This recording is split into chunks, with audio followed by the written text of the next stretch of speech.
안녕하세요. 원소를 소개하는 제니입니다. 먼저 영어책 10번 읽기에 도전할 책을 잠깐 소개할게요. 제가 지난 영상에서 영어책 10번 읽기를 해보겠다고 했는데요. 첫 번째로 10번 읽기에 도전할 책을 골랐습니다. The Jack Files의 17번째 책 Yikes! Grandma's a Teenager 이에요. 내용도 재미있고 총 58페이지여서 분량도 부담없고 1인칭 시점으로 쓰여져서 말하듯이 소리내어 읽으면 말하는 것 같은 느낌의 문장들로 된 책이라서 선택했어요. 저는 책이 있었지만 CD가 있는 책으로 다시 샀어요. 이 책이 어떤 느낌인지 첫 페이지를 10초간 띄우고 6월에 읽은 원서를 소개할게요.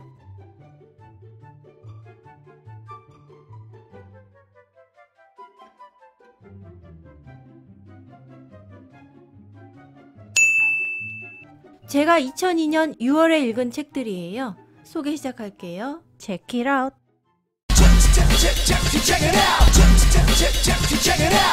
6월에 읽은 첫 번째 책은 글은 세라 스튜어트가 쓰고 그림은 데이빗 스몰이 그린 The Gardener 이에요. 그림책의 노벨상이라 불리는 칼데코상의 안어로 선정된 책인데요. 이 책은 우리 언니가 그림만 봐도 힐링된다고 책상 앞에 세워놓는다고 빌려갔다가 잠깐 다시 가져왔어요.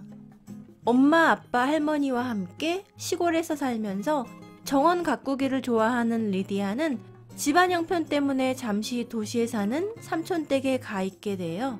어린 리디아는 도시에서 빵집을 하는 삼촌의 일을 도우면서도 시골에서 보내주는 씨앗으로 화분을 하나씩 늘려갑니다.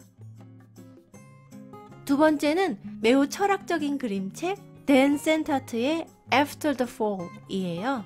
이 책은 여러 도서관 신문 등에서 2017년 최고의 어린이 책으로 선정했어요. 높은 담 위에서 새들을 보는 것을 좋아하는 알 험티덤티는 어느 날 담에서 떨어져 와장창 깨지고 말아요.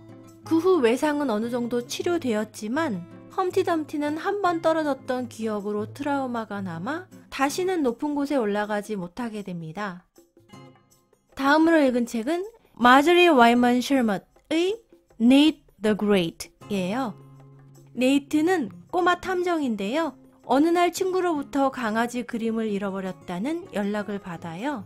전화를 받고 바로 출동한 네이트는 강아지 그림을 봤다는 3명의 용의자를 하나씩 만나가며 범인을 추리해 갑니다. 이 책은 이야기가 귀엽고 재미있었어요.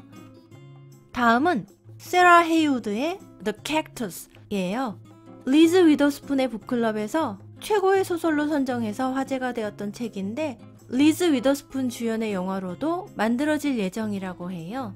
스스로의 노력으로 안정적인 삶을 일궈낸 45의 싱글 수자는 최대한 사람들과 거리두기를 하며 살고 있어요. 그런데 어느 날 엄마가 돌아가시고 앙숙인 남동생에게 유리하도록 유산이 남겨졌다는 연락을 받아요. 그리고 뜻하지 않게 임신이 된 사실도 알게 됩니다. 이 책은 수잔의 임신 과정과 수잔이 남동생과 엄마의 유언장을 놓고 법적 다툼을 벌이는 과정이 번갈아가며 진행돼요. 저는 가벼운 소설로 생각하고 읽기 시작했는데 여러 가정사가 나오면서 생각한 것보다는 조금 깊이가 있는 소설이었어요. 다음으로는 빅토리아 제이미슨의 롤러걸을 읽었어요. 2016년 뉴베리 안어로 선정된 책이고요. 그래픽 노블이에요. 어느 날 엄마가 데려간 롤러스케이트 경기를 보고 한눈에 반한 에스트리드. 방학 때 롤러 캠프에 가고 싶어 하는데요. 어렸을 때부터 모든 걸 함께 해온 절친 니콜은 발레 캠프에 가기를 원해요. 결국 두 사람은 각자 원하는 캠프에 등록하고 롤러 캠프에 간 에스트리드는 아는 친구도 없지, 스케이트는 생각보다 너무 어렵지, 절친 니콜과는 점점 멀어지지, 총체적 난국을 맞게 됩니다. 다음은 노벨상 수상 작가 존 스타인백의 Of Mice and Men 이에요. 조지와 레니는 집 없고 땅 없는 흔한 뜨내기 일꾼이에요. 한 농장에서 몇 주 일하고 다른 농장으로 가서 몇 주 일하고 또 다른 곳으로 가고 하지만 특이한 점은 보통 혼자 다니는 다른 뜨내기 일꾼과는 다르게 두 사람에게는 서로가 있다는 거예요. 우둔하지만 거구의 힘이 장사인 레니, 작지만 똘똘한 조지. 정반대의 스타일인데다가 혈연으로 얽힌 관계도 아닌데 두 사람은 끈끈한 우정으로 꼭 붙어 다녀요. 하지만 두 사람은 가는 곳마다 문제가 생깁니다. 이 책 정말 느낌 있어요. 두껍지도 않고 별로 어렵지도 않고 읽어볼 만한 책인 것 같아요. 추천! 다음은 청소년 소설 제이슨 레놀즈의 Long Way Down 이에요. 2018년 뉴베리 안호로 선정되었고 그 외에도 수상 경력이 화려한 책이에요. 이 책은 글이 시처럼 쓰여져 있는데요. 페이지의 여백과 배경의 색감이 글의 느낌을 잘 살려줘요. 이 책은 페이지 레이아웃이 신의 한 수인 것 같아요. 어느 날 윌의 하나뿐인 형이 길에서 총을 맞아 사망하는 사건이 일어나고 윌은 형의 복수를 하려 총을 가지고 집을 나섭니다. 그리고 윌이 사는 아파트가 있는 8층에서 엘리베이터를 탔는데 7층부터 층마다 엘리베이터가 서더니 윌의 기억 속 깊은 곳에 있는 죽은 사람들이 한 명씩 타기 시작해요. 8층부터 1층까지 내려가는 시간은 1분. 그 1분 동안 죽은 사람들은 어떤 이야기를 들려줄까요? 다음은 논픽션인데요. 정의란 무엇인가라는 책으로 유명한 하버드대 정치철학 교수 마이클 샌델의 The Tyranny of Merit, 한국어 번역서 제목은 공정하다는 착각이에요.